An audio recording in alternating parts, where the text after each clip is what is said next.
Assalamualaikum sahabat, terima kasih sudah klik video ini. Jangan lupa kirimkan sholawat kepada Nabi Muhammad SAW di kolom komentar. Dan terima kasih untuk sahabat yang sudah like, komen, dan subscribe channel ini. Semoga hidup sahabat semakin dilimpahi berkah dan dilindungi oleh Allah Subhanahu wa Ta'ala. Amin ya Rabbal Alamin. Sahabat, roda kehidupan selalu berputar. Hari ini di atas, besok bisa saja di bawah. Inilah kisah Riana, seorang sosialitas sombong yang menghina seorang sales baju bernama Dita. Namun siapa sangka, ketika kebangkrutan menghancurkan hidupnya, orang pertama yang menolongnya justru adalah wanita yang pernah ia rendahkan. Bagaimana nasib Riana selanjutnya? Akankah ia berubah setelah kehilangan segalanya? Saksikan kisah penuh hikmah ini sampai akhir. Di sebuah kafe mewah di pusat kota, Riana duduk anggun di sofa beludru berwarna emas, dikelilingi teman-temannya yang sama-sama berasal dari kalangan sosialita. Gelak tawa dan suara piring porselen beradu dengan sendok terdengar di udara, menciptakan suasana eksklusif yang hanya bisa dinikmati oleh mereka yang memiliki kekayaan berlimpah. Riana, dengan gaun mahal yang membalut tubuhnya, memainkan cangkir kopinya dengan santai, sesekali melirik ke arah cermin untuk memastikan bahwa penampilannya tetap sempurna. Baginya, dunia ini adalah tentang status, gengsi, dan bagaimana ia bisa selalu berada di puncak. Di tengah perbincangan hangat tentang pesta malam nanti, seorang wanita muda masuk ke dalam kafe, membawa tas besar yang penuh dengan pakaian dagangannya. Ia adalah Dita, seorang sales baju keliling yang menawarkan produknya dari rumah ke rumah di kawasan elit. Berbeda dengan pengunjung kafe lainnya, Dita hanya mengenakan pakaian sederhana, wajahnya berseri meskipun terlihat lelah. Dengan senyum ramah, ia berjalan mendekati meja Riana dan teman-temannya, berharap bisa menawarkan dagangannya kepada mereka. "Permisi, Mbak. Saya punya beberapa koleksi pakaian yang mungkin cocok untuk Anda. Bahannya nyaman dan harganya terjangkau," kata Dita dengan sopan, membuka tasnya untuk menunjukkan beberapa potong baju yang telah ia rancang sendiri. Ada harapan di matanya, bahwa setidaknya ada seseorang yang tertarik untuk membeli dan membantunya melanjutkan hidup. Namun, bukannya mendapat respon baik, Riana justru menatap Dita dengan pandangan meremehkan. Ia tertawa sinis dan menutup hidungnya, seolah-olah keberadaan Dita telah mencemari udara di sekelilingnya. "Serius? Kamu pikir aku akan memakai baju murahan seperti itu?" katanya, lalu melirik ke teman-temannya yang ikut terkekeh. "Dengar, ya. Orang seperti aku hanya memakai baju dari desainer terkenal, bukan barang keliling seperti ini. Tempatmu itu di pasar, bukan di sini." Dita terdiam. Wajahnya merah pada menahan malu, tapi ia tetap mencoba tersenyum. "Saya hanya ingin mencari rezeki, Mbak." "Mungkin ada orang lain di sini yang mau melihat-lihat?" tanyanya dengan suara lebih lembut. Namun, Riana hanya mendengus dan melambai ke arah pelayan. "Tolong usir orang ini, dia mengganggu pemandangan," katanya dingin. Seorang pelayan pun segera datang dan memberi isyarat agar Dita pergi. Dengan hati yang terluka, Dita mengemasi barang-barangnya dan bergegas keluar dari kafe tanpa berkata apa-apa lagi. Langkahnya terasa berat, tapi ia mencoba menguatkan diri. Ia sudah terbiasa menghadapi pelanggan yang menolak, tapi penghinaan seperti ini tetap saja menyakitkan. Namun, alih-alih membenci, Dita hanya berdoa dalam hati, berharap Riana suatu hari nanti bisa belajar untuk lebih menghargai orang lain. Sementara itu, Riana kembali menikmati kopinya seolah tak terjadi apa-apa. Ia merasa menang, seolah telah menunjukkan tempat seseorang seperti Dita di dunia ini. Ia bahkan tidak menyadari bahwa roda kehidupan terus berputar, dan hari di mana dirinya harus merasakan penderitaan yang lebih besar dari apa yang ia berikan kepada Dita akan segera tiba. Di luar kafe, Dita menatap langit senja dengan tatapan sendu. Ia menarik napas dalam-dalam sebelum melangkah pergi, tanpa menyadari bahwa suatu hari, ia akan menjadi satu-satunya orang yang mau menolong wanita yang baru saja merendahkannya. Beberapa bulan setelah kejadian di kafe itu, kehidupan Riana berubah drastis. Kabar tentang bisnis suaminya yang terjerat kasus korupsi tersebar luas di media. Tak hanya kehilangan kepercayaan dari rekan bisnis, mereka juga harus menghadapi gugatan hukum yang mengancam seluruh aset keluarga. Riana yang biasa hidup bergelimang harta, tiba-tiba mendapati dirinya berada di ambang kehancuran. Ia tak lagi bisa mengabaikan telepon-telepon dari bank yang menagih utang, atau surat-surat peringatan yang terus berdatangan ke rumahnya.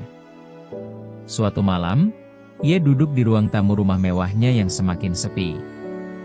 Lampu-lampu kristal yang dulu bersinar terang kini padam, sementara suara gaduh di luar berasal dari petugas yang tengah menyita barang-barangnya. Koleksi tas dan perhiasan yang dulu ia banggakan kini dikemas dalam kardus, siap dibawa pergi. Riana menatap suaminya, Damar, yang duduk di sofa dengan wajah muram. "Damar, katakan ini hanya mimpi buruk," bisiknya, suaranya bergetar.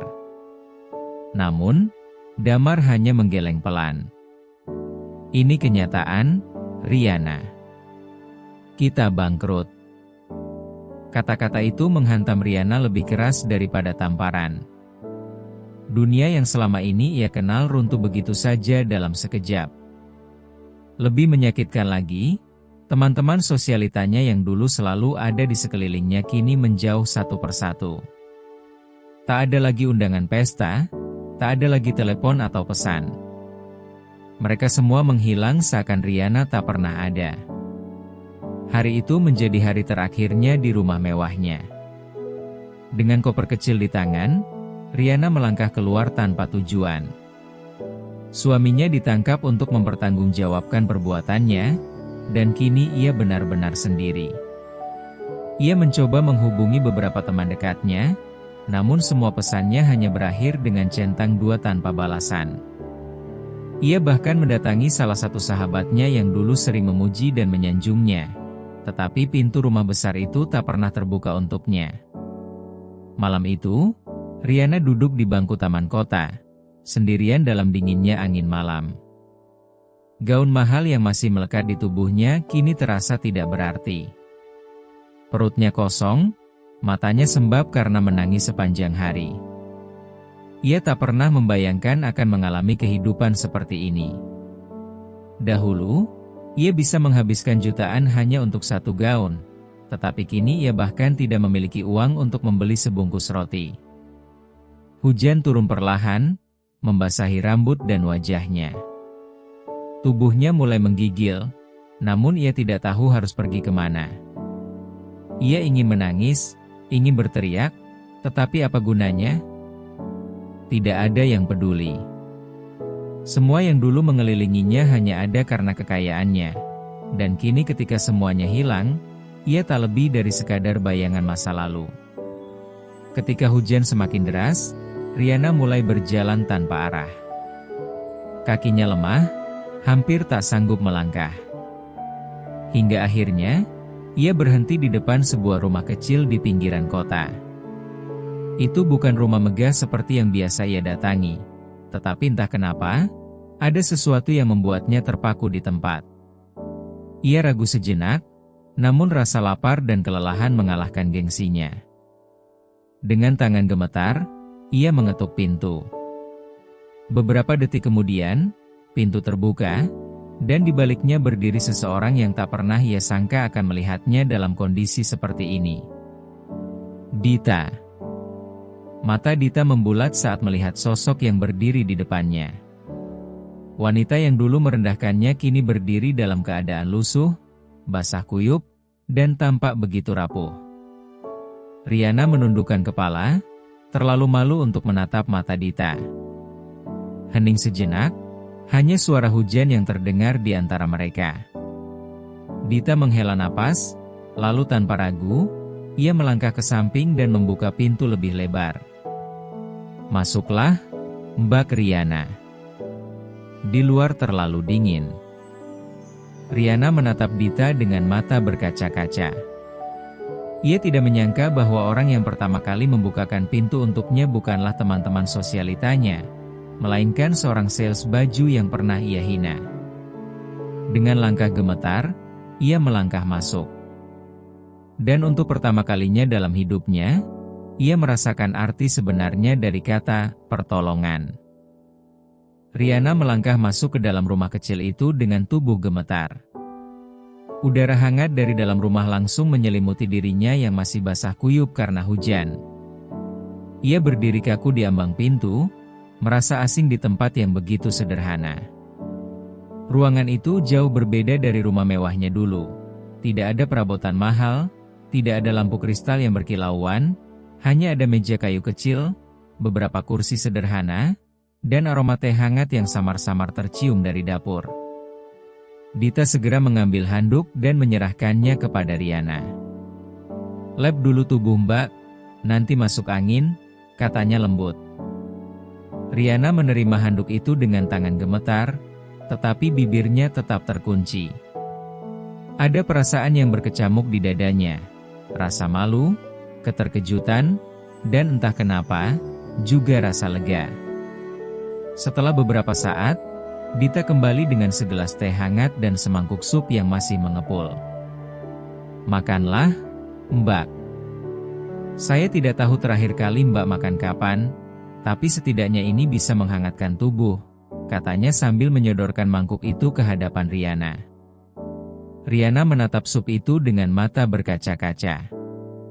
Dulu, ia terbiasa menyantap makanan dari restoran berbintang 5. Tetapi kini semangkuk sup sederhana ini terasa seperti anugerah. Dengan tangan bergetar, ia mengambil sendok dan mulai menyuapnya perlahan. Begitu suapan pertama masuk ke mulutnya, air matanya jatuh tanpa bisa ditahan.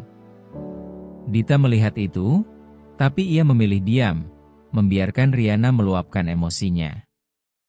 Wanita yang dulu begitu angkuh kini duduk di meja makan kecilnya, menangis dalam diam. Waktu seolah berhenti saat air mata itu jatuh ke dalam mangkuk, bercampur dengan kehangatan sup yang dibuat dengan tulus. Setelah beberapa saat, Riana akhirnya berbicara, suaranya lirih. "Kenapa kamu menolongku?" tanyanya tanpa menatap Dita. Aku dulu menghinamu. Aku mempermalukanmu di depan orang-orang. Aku tidak pantas menerima ini." Dita tersenyum tipis. "Saya tahu, Mbak. Tapi apa gunanya menyimpan dendam? Hidup ini sudah cukup sulit tanpa kita saling menyakiti. Lagi pula, saya hanya melakukan apa yang saya bisa, menolong orang yang membutuhkan." Mata Riana kembali dipenuhi air mata. Ia tak pernah merasa sekecil ini. Ia yang dulu selalu merasa berada di atas, kini harus menerima belas kasihan dari seseorang yang pernah ia rendahkan. Namun, di balik itu semua, ada sesuatu yang hangat di hatinya, sesuatu yang belum pernah ia rasakan sebelumnya. Malam itu, Riana tidur di kamar kecil yang disiapkan Dita untuknya. Tempat tidur itu jauh dari kemewahan, hanya sebuah kasur tipis dengan selimut sederhana. Tetapi untuk pertama kalinya dalam beberapa bulan terakhir, ia merasa tenang. Tidak ada suara telepon yang menagih utang, tidak ada bisikan penuh sindiran dari teman-teman sosialitanya. Hanya ada kesunyian yang menenangkan dan kehangatan yang asing baginya. Namun, saat matanya hampir terpejam, pikirannya kembali ke masa lalu. Ia teringat bagaimana ia menjalani hidup dengan kesombongan, bagaimana ia tertawa saat merendahkan orang lain. Ia menyesal, sungguh menyesal. Tapi apakah penyesalan bisa mengubah segalanya? Bisakah ia benar-benar menjadi seseorang yang baru? Esok paginya, Riana terbangun oleh aroma nasi goreng sederhana yang memenuhi ruangan. Dita sudah bangun lebih dulu, menyiapkan sarapan. Riana bangkit perlahan, masih merasa canggung berada di rumah ini. Namun, Ada sesuatu dalam dirinya yang ingin mencoba menjalani hidup dengan cara yang berbeda. Saat ia berjalan ke dapur, Dita menoleh dan tersenyum. "Selamat pagi, Mbak Riana. Bagaimana tidurnya?" Riana menelan ludah, lalu mencoba tersenyum, meskipun masih terasa berat. "Terima kasih, Dita, untuk semuanya." Dita hanya mengangguk. Ia tahu, perjalanan Riana masih panjang. Namun, setidaknya, ini adalah awal dari sesuatu yang baru. Sesuatu yang mungkin akan mengubah hidup mereka berdua selamanya. Pagi itu, Riana duduk di meja makan kecil Dita, masih merasa canggung di tempat yang begitu asing baginya. Dulu, ia terbiasa menyantap sarapan di meja marmer besar, dengan aneka hidangan mewah yang disiapkan oleh koki pribadi. Kini, di hadapannya hanya ada sepiring nasi goreng sederhana dan segelas teh hangat. Namun, entah mengapa, semua ini terasa lebih nyata daripada kehidupannya dulu. Dita duduk di seberang meja, memperhatikan Riana dengan senyum tipis. "Hari ini, Mbak Riana ada rencana apa?" tanyanya lembut. Riana terdiam. Ia tidak memiliki rencana apapun. Semua yang pernah ia miliki sudah hilang. Pekerjaan? Ia tidak pernah bekerja sebelumnya. Keluarga? Suaminya dipenjara, sementara keluarganya sendiri memilih untuk menjauh karena takut terseret masalahnya. Teman-teman sosialitanya? Mereka bahkan tak mau mengangkat teleponnya. Aku tidak tahu." Akhirnya Riana menjawab dengan suara lemah. "Aku bahkan tidak tahu harus berbuat apa sekarang." Dita menghela napas pelan, lalu tersenyum. "Kalau Mbak mau, mungkin Mbak bisa membantu saya menjahit dan menjual baju. Tidak perlu langsung mahir, saya bisa mengajari pelan-pelan." Riana menatap Dita dengan mata terbelalak. "Membantu menjahit?" Iya, seorang mantan sosialita yang terbiasa mengenakan gaun mahal rancangan desainer ternama, kini harus belajar menjahit pakaian sederhana? Pikirannya menolak gagasan itu. Namun, di sisi lain, ia tahu bahwa ia tidak punya pilihan. Ia tidak bisa terus tinggal di rumah Dita tanpa melakukan apapun. Setelah beberapa saat hening, Riana akhirnya mengangguk pelan. "Baiklah, aku akan mencoba." Kata-kata itu terasa berat di lidahnya, tapi ada secercah harapan dalam hatinya. Hari itu, untuk pertama kalinya dalam hidupnya, Riana duduk di depan mesin jahit, memperhatikan dengan saksama bagaimana Dita mengajari cara menjahit pola sederhana. Tangannya masih kaku, pikirannya masih dipenuhi gengsi, tapi ia terus mencoba. Ia tahu, ini bukan hanya tentang belajar menjahit. Ini tentang menemukan kembali dirinya yang telah lama hilang. Di luar rumah kecil itu, matahari bersinar cerah. Dan untuk pertama kalinya setelah sekian lama, Riana merasakan sesuatu yang berbeda. Bukan kemewahan, bukan gengsi, tapi harapan. Harapan bahwa mungkin, hanya mungkin, ia masih bisa memulai kembali hidupnya. Hari-hari berlalu, dan Riana mulai terbiasa dengan kehidupan barunya. Setiap pagi, ia membantu Dita menjahit dan menjual pakaian keliling. Awalnya, ia merasa canggung dan malu, terlebih saat bertemu dengan orang-orang yang mengenalnya sebagai sosialita kaya raya. Tatapan heran dan bisik-bisik mereka menusuk hati Riana, tetapi ia mencoba mengabaikannya. Lambat laun, ia menyadari bahwa gengsi tak lagi berguna dalam hidupnya yang sekarang. Dita dengan sabar mengajarinya segala hal, dari cara mengukur kain, menjahit pola sederhana, hingga berbicara dengan pelanggan. Riana yang dulu hanya tahu membeli pakaian mahal, kini memahami betapa sulitnya membuat sebuah baju dari nol. Tangan halusnya yang dulu hanya memegang tas dan perhiasan kini penuh dengan bekas jahitan jarum. Namun, di balik semua itu, ia merasakan kepuasan yang belum pernah ia rasakan sebelumnya. Suatu sore, saat mereka sedang menjajakan pakaian di sebuah kompleks perumahan, Riana melihat seorang wanita yang dikenalnya. Itu adalah salah satu sahabat sosialitanya dulu, Nadine. Mata Nadine membelalak saat melihat Riana berdiri dengan tas besar berisi pakaian dagangan. Astaga, Riana? Kamu, sekarang jadi sales keliling? Katanya dengan nada mengejek. Hati Riana mencelos, tetapi kali ini ia tidak mundur. Ia menatap Nadine dengan tenang dan tersenyum. Ya, Nadine. Aku memang menjual baju sekarang. Kenapa? Ada yang salah? Nadine tertawa sinis. Dulu kamu menertawakan orang seperti ini, sekarang kamu malah jadi salah satu dari mereka. Dunia memang berputar, ya? Dita yang berdiri di sebelah Riana menatap Nadine dengan tajam, tetapi sebelum ia sempat berbicara, Riana lebih dulu membuka suara. Ya, dunia memang berputar. Dan aku bersyukur karena sekarang aku tahu bagaimana rasanya bekerja keras. Setidaknya, aku tidak hidup dalam kepalsuan seperti dulu. Kata-kata Riana membuat Nadine terdiam. Tanpa menunggu jawaban, Riana dan Dita melanjutkan langkah mereka, meninggalkan sahabat lamanya yang masih terpaku di tempat. Hati Riana bergetar, tetapi ada kebanggaan dalam dirinya. Untuk pertama kalinya, ia benar-benar menerima hidupnya yang sekarang, tanpa penyesalan. Malam itu, setelah mereka pulang, Riana menatap Dita dengan mata berkaca-kaca. Terima kasih, Dita. Aku mungkin tidak akan pernah bisa membalas semua kebaikanmu, tapi aku berjanji, aku tidak akan menyia-nyiakan kesempatan ini. Dita tersenyum hangat.